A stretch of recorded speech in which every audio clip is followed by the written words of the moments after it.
In today's video, I'm going to teach you how to tab in Google Keep, a handy tool for organizing your thoughts and tasks in a streamlined digital format. Let's get started with this simple but effective feature you can use right from your Google browser.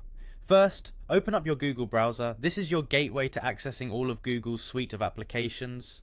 Once you're in your browser, you'll want to locate the Google Apps icon, which appears as a grid of dots in the top right corner of the screen. Clicking on this icon will present you with a drop-down menu showcasing the various Google services available to you. Among these options is Google Keep, a practical tool for note-taking and task management. Click on the Keep icon, and you'll be taken directly to your Google Keep dashboard. If you haven't explored Google Keep before, it's a great resource for organizing notes, lists, and other information you might want to keep track of. Once you're in Google Keep, the next step is to create a new list or checklist. Click on the option to make a new note and you'll see several choices, including adding a regular note, a list, or even a drawing. For our purposes today, go ahead and create a new list. This will be the foundation for utilizing the tabbing feature.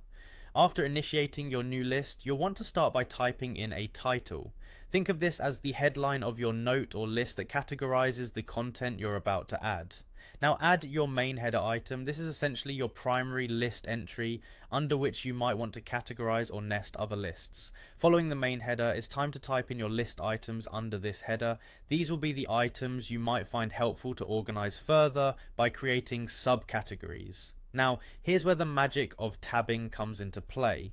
To indent a list item under your main header, effectively tabbing it, you can click on a list item and drag it slightly to the right. You'll notice that dragging creates an indentation, visually nesting your selected item under the header above it. This simple yet effective indent feature allows you to create hierarchies or subcategories within your lists, making your Google Keep notes more organized and easier to manage. Once you've arranged your list to your satisfaction with all the appropriate indents and headings, you can click on the Close button. This will return you to the main Google Keep dashboard where you can see all of your notes neatly organized. And there you have it, the essential steps on how to tab in Google Keep. Now you can keep your notes more organized and visually appealing, making it easier to manage your tasks and ideas. Thanks for watching, and I hope this guide helps you make the most out of Google Keep.